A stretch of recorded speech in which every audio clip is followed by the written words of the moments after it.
Mehldau impression ever. Oh, this is Brad Mehldau? See what I'm talking about? Exactly.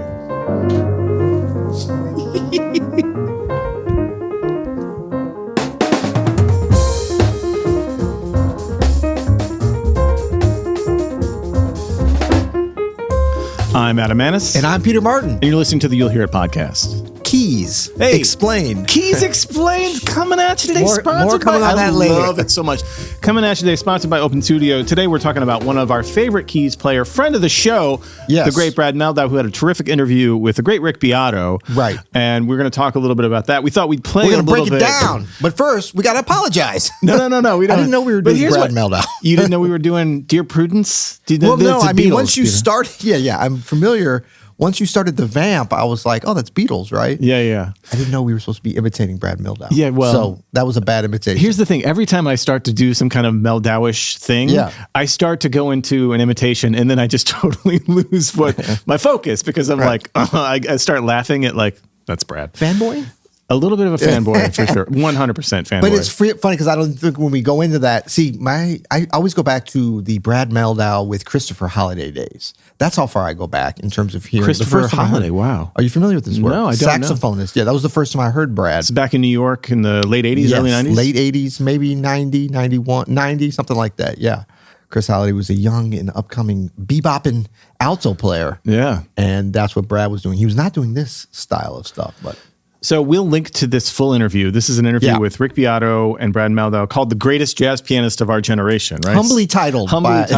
Which isn't too far from the truth, honestly, because Brad has been such an influence over so many jazz pianists. Yeah, I mean, you could certainly make the case is not out of the, It is, he's up there for sure for his generation. I got no problem with that title. It's interesting.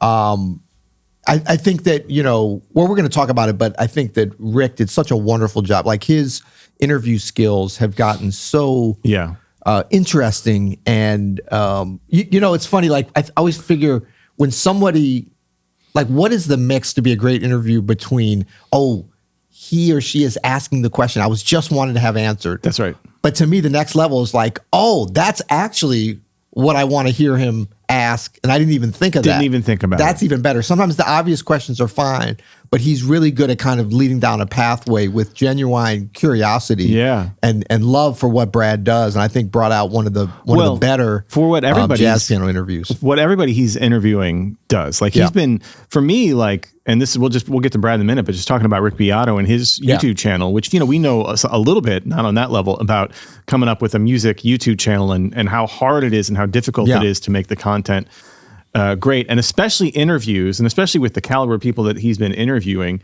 I think his channel was really good when it was the 20 greatest guitar intros and the little music theory whiteboard sessions. Remember those? Oh yeah, those were so interesting and so great. But I think this era of Rick Beato, where he's interviewing Sting and Brad Mehldau and Pat Metheny and all these amazing legendary musicians, Joni Mitchell, like all these people. I think is his best era. I think this is what he is actually best at. It's a super he's good at all that other shit too. So this is really impressive. Absolutely. Yeah. It's a super interesting lane that he's riding in. It's not his only lane, but it's a very interesting one. It's one that he's well suited. It's one that he's put a lot of thought. Of course, he has such an interesting background, I think, in music and well-rounded in a number of areas but even when he comes to something as specific and potentially bespoke as Brad Mehldau is, he still brings that like attention to detail in terms of, he's not up there, asking these generalized questions about what do you think of the music industry and all the, like he's really asking interesting, you can tell he's a fan, but he's also probing in there in just the way that engages me as a viewer. He has a lot of knowledge about the artist. Obviously, he just has a lot of baseline knowledge about music in general and musicians, but also his knowledge of music theory can be very helpful, as we're going to see in this interview. Baseline. Say what you see. Say what you see. Say what you hear. Hear it before you see it. See it before you hear it. That's right. Wait. Speaking of Rick. So before we get too deep into the video too, we started off with Dear Prudence there because I thought it's a great example of one of the themes of the video that Brad talks about, which is his influence from guitar music. So they start off the video, and we're not going to watch this clip, but I thought it was a really interesting part. Watch the whole video, but at the very beginning, they talk about like, what's the difference between what you do and doing all the covers of like Elliott Smith and and the Beatles and Jimi Hendrix and folks like that, Radiohead. And Brad said, well, what's in common is there's guitar, there's a lot of open strings. And I think Dear Prudence is a great example of that, right? We just have this like G major triad on top, and then this one line moving down. That's you can hear that so clearly as a guitarist, like how easy that is to do, to make happen, how natural that is on the instrument. And it's something that I think Brad Mehldau has been really, especially in the 90s, was very forward thinking and copying. Yeah. And has now become a whole other stream of jazz piano. Like so many jazz pianists have copied Brad Mehldau that has kind of become its own style almost. Right. That sort of like taking cues from guitars, open strings, bands that are fronted by guitars that are primarily guitar, as opposed to, more piano-based stuff. Well, and just on that point, to lean into the potential hyperbole of the title, The Greatest Jazz Pianist of Our Generation, could it have been the most influential jazz pianist of our generation? And our generation is always a tricky thing, because what do we, like, that's such a possessive thing to be like, our generation. What are we talking about? People that look like Rick, around middle-aged or whatever? Or are we talking about those that are in their prime, those that are coming up now? But if you talk about the kind of Gen X, as we broke it down, like pianists, influential, I think is always, greatest, there's so many, just wonderful pianists that we could name. I think that Brad might even bristle at that greatest jazz. But you can be a little bit more objective. We could be a little more objective about influential. Because you came, I was not as much influenced by Brad, although I was somewhat, but as more of a contemporary. And that doesn't mean that you can't be influenced, but because of the way things kind of went. But I was influenced in terms of I came right after him on the Joshua Redman gig. So I was learning those tunes off the record, listening to Brad, transcribing, maybe not like his solos, but the way he played. I remember learning that music. So there was an influence there, but you were very influenced even from a conceptual standpoint of what a piano trio could be. Absolutely. What direction, how do you pull these different forces together to create that? Totally. And I think a lot of musicians my age had a similar influence. We talk about a lot here about the great Robert Glasper, who is another now super influential musician. But, Robert, who's more around my age, you could tell took some cues as he was learning this music from Brad, who's a little bit older than him, obviously made it way his own thing and did a whole different thing with it. But that's how deep I think Brad Mehldau's influence goes, is on almost every, certainly pianist, but on almost every musician that's come after him. There's some sort of lineage there. And then, like you said, greatest pianist, isn't Gonzalo about both your ages? Yeah, isn't he just the greatest? He's pretty good. Just from a piano playing standpoint, there's plenty of great pianists, but I think influence is, I think Gonzalo also very influential, but I think Brad has this very wide net of influence to people younger than him. And I think it's always interesting to think about someone that's just a little older. I know for me, Kenny Kirkland, although maybe he was a little bit more separation in age between you and Brad, say, or Glasper and Brad, but it's one thing to be I'm, the most influential pianist to me is Oscar Peterson or Meade Lux Lewis. Of course, those were greats, but we relate to them in such a different way. Although Oscar Peterson, I did get to meet and see him live a couple of times. So there is that. But sometimes when there's that longer separation, yes, they're very influenced, but there's nothing like seeing somebody that's right ahead. Wynton Marsalis 100% was so influential on my generation, partly because he was just a few years older doing these things, interacting with us in a way. He didn't seem like that. There wasn't this separation of generations, even though we know that jazz music is wonderful for bringing together multiple generations and different types of people around the world and all these kinds of things. But there's nothing like somebody 5 to 10 years older than you. It's 5 to 10 years. That's the sweet spot. And for me, it was Brad, it was you, it was Jeffrey Keyser, it was Eric Lewis. It was all these guys who are about your age, right? And I'm not much younger than you. I think we're 6 or 7 years apart. 7 years. But that's right in the sweet spot, because I'm 15, 16. 7 years is also the sweet spot for the extreme amount of knowledge differentiation. You'll learn that over the next 7 years. I know. But Jackie Terrason, I remember being 16 and hearing Jackie Terrason and Ed Simon and all the and Jason Moran. Well, I guess he's a little more. No, Jason Moran is about 5 years older than me. But when I moved to New York, he was doing these are the people when you're 15, 16, 17, 18, and you want to be, you're truly an aspiring jazz musician. Yes. You're seeing people actually doing it who are around your age, but a little bit older, that's, I think, very, very powerful. Yeah. Yeah, for me, I mean, Kenny Kirkland, Marcus Roberts, very much there for me. See, all those guys they're in the same, for me, they're the same as Oscar and Bill Evans because they already existed. And watching Brad Mehldau ascend, you're like, he's ours, he's our generations. Right. Yeah, and I think that's where that 5 to 10 years, that's a very 5, maybe even 12, 15, that's a great sort of sweet spot, Yeah. Well, let's check out a little bit of this video here. I got about 3 places queued up.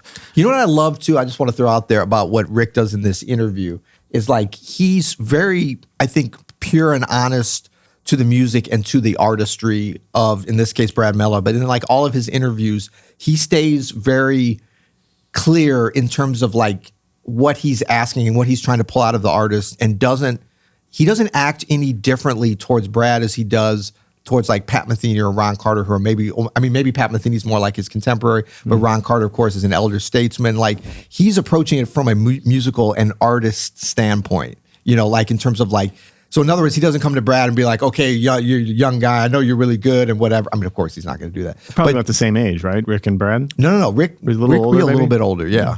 That's what I'm saying. Like, you wouldn't know that. Like, that's a great interview when there is no like, oh, he's talking differently because he's a little younger, or he's talking differently because they're the same age, or he's talking differently because they're older. Like, he's really on a level playing field in terms of like, I'm coming to you, understanding you as an artist, the music you make. I want to learn more about that inquisitiveness that transcends generations, Well, let's check out some of the cool musical moments here from this interview. 2 of the tracks that were just released. This is him talking about Chris Potter and Chris Potter's new album. John Patitucci. Oh yeah, great. So I noticed that your comping is different. You use more triads and things like that, more than you would have comped maybe 20 years ago. That interesting. Do you notice a difference, or have you even thought about that? It could be the factor of what I find a challenge playing with a monster like Chris Potter, who. It's sort of like how Sonny Rollins didn't use piano players too much, right? Because it's almost the feeling I get is he didn't need them. So Chris is covering so much harmonic material in the solo itself. It's all there, the melody is there and the harmony. It's all in the line. Yes, and it's very dense. So maybe what you want to find when you're comping with him. He doesn't need your support. He doesn't need you to fill him out.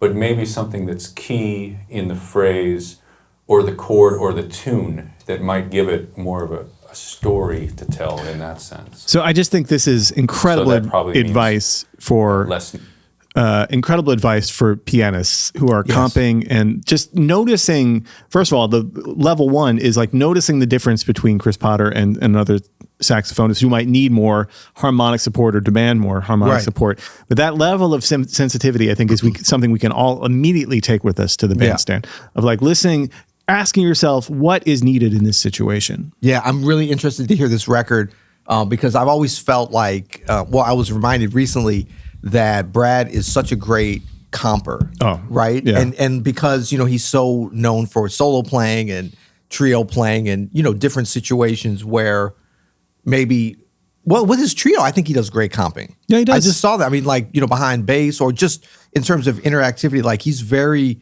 he really listens, of course, all the typical skills you would need to do that, but plays interesting things and has a really cool concept on it too, He's like all great accompanists, I think his strength is his presence. So he's very, very present. He's very, obviously very in tune with what's happening around him. I remember hanging out with Doug Weiss, great bassist, amazing bassist. And this was back when I was at the New School and Doug was teaching, I think it was the Wayne Shorter ensemble that we were all in with Doug. He was awesome. Wayne was at the New School at the same time as well? Yeah, nice. We were studying Wayne's music. But anyway, Doug had been playing with Brad Mehldau at that point, filling in for Larry on some things. And we were all like, what is it? What makes him so great? Because we were all fanboys or whatever. And he's like, the difference between Brad and a lot of other musicians is his just incredible attention to the moment, his incredible commitment to staying present with you for the entire night. Yes. He's there every moment with you for the entire night. And this is paying off here. Let's kind of hear how he finishes up this thought. It's not as dense in praxis. It's just like with Charlie Parker. Right. You take away the music, everything is there. what the progression is. Like in Bach, you don't. Like Bach is kind of the model, right? The model. Because it's Bach. like if we've got, let's say. So now he's talking about filling out the line harmonically. Or maybe the most famous that everyone. So it's an arpeggiation, which means it's spelling out a chord that I can play. That if I was comping behind Chris, I'd play a chord. But if it's already there in the line, it's doing two things. It's giving me the harmony, but it's also a nice melody, you know? So it's kind of both. When you're comping, You know, I love the way Brad talks. It's like the way he writes, like that wonderful response he put on our previous video. We'll link to that video. We did a little breakdown of him in like the late 90s, you know. But Pretty killing solo. like what he's saying is really deep and I think kind of important, especially if you're into this kind of stuff. Totally. To approaching the piano like we like to think about it. But it's very simple and unpretentious, actually. Like Totally. Because it's so deep what he's saying, it might on the surface seem pretentious, but like the way that he's saying is very simple and clear and just like accurate and very deep, I think. I know. I think he And would it's be the a same way he great writes. teacher. Oh, absolutely. Yeah, it would be great to get him here at Open Oh, Studio. I don't would know. that would be wonderful. If anybody knows. No, but I mean, it's like he has the pianistic abilities and obviously the musical nuances and like the concepts to just speak in a way that we'd be like, and he's a really smart guy, obviously too. But like he could kind of talk in a way that made no sense to anyone, and you'd be like, well, no wonder I can't play like him. But I mean, like he's just sort of breaking it down. It's a very simple way that he's a very simple and accurate, and you that's know? hard to do, actually. Yeah, I love it. Caleb, can you bring up that little chart I made for this next section? So this is Jimi Hendrix's "Hey Joe," and they're talking about Brad's cover of it, and he talks about how he approaches the harmony here, and I thought it was really, really interesting. And again, very simple. Yeah. But when you hear him do it, it's like, is that all he's doing? And it kind of is, which By is amazing. couplet zone. Maybe I'll start changing something that Kenny Werner, one of my teachers, was great. He would talk about changing the function of the chord. So the top line I have here is the original changes, and the bottom line is what he does to change I've still got my bass it. motion. It's still a C chord, a G chord, and a D, but maybe I'm going to change the nature of the chord, the function. So here I'll do it the first time just the way it usually is, and then start to change the kind of chord it is.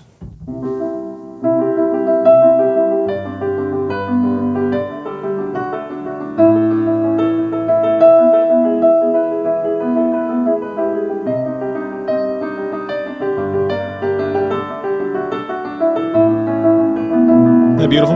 Yeah. Maybe put a little Aeolian vibe in the, It's the flat six and there. then do some voice leading within that on each chord. So those kind of things. What's Good wrist I love movement. that so Good wrist much. movement. Yeah, yeah. So just starting out with like basic.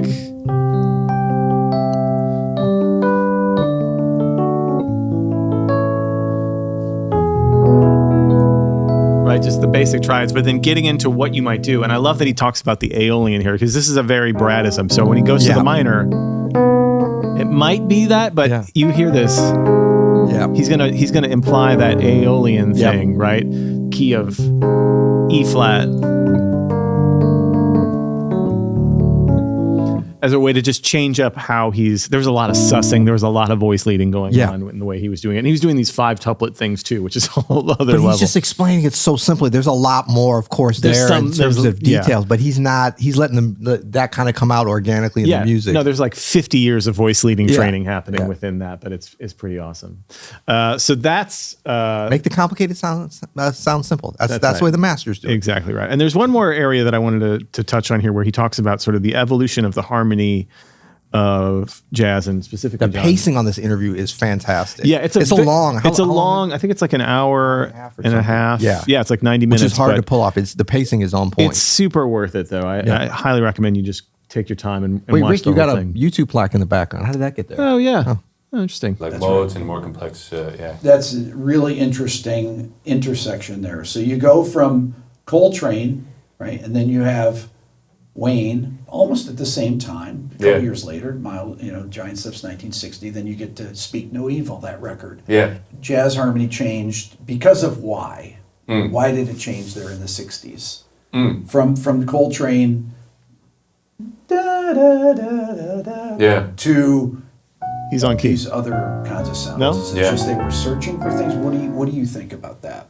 I think it's that thing where a lot of it's just originality and genius. But certainly you can see it in the figure of John Coltrane himself and the trajectory in a short time of these records he made. And for me, the one that's so inspiring is the run of records that I think, maybe you know, correct me if I'm wrong, were made in a few sessions, maybe over a 2-week period. That's Coltrane sound, Coltrane plays the blues. But so then he's got, let's say on Coltrane sound, he's got a standard, The Night Has a Thousand Eyes. Oh, yeah.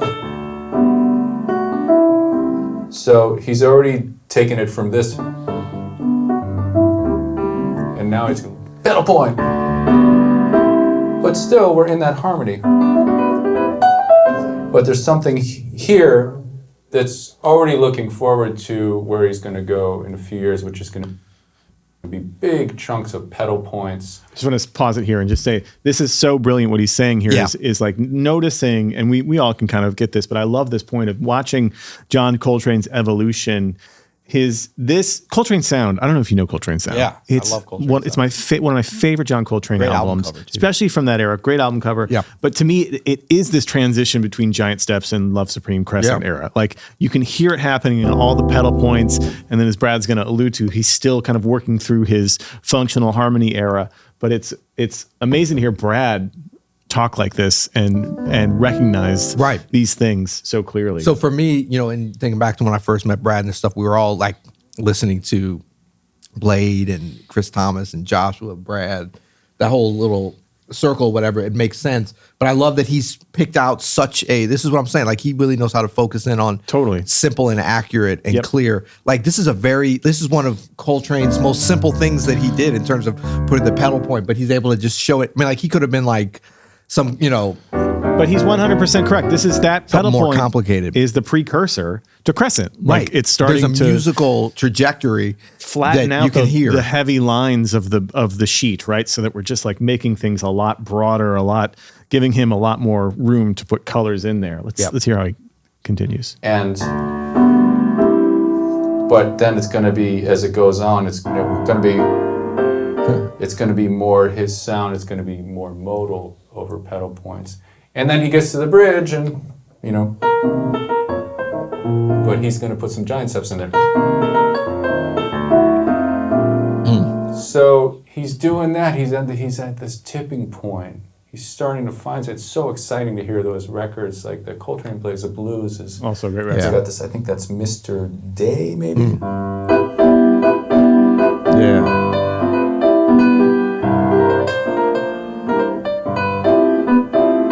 Willie Aikens used to play this one. So it's the blues, and it really feels like the blues, but it's something Mixolydian.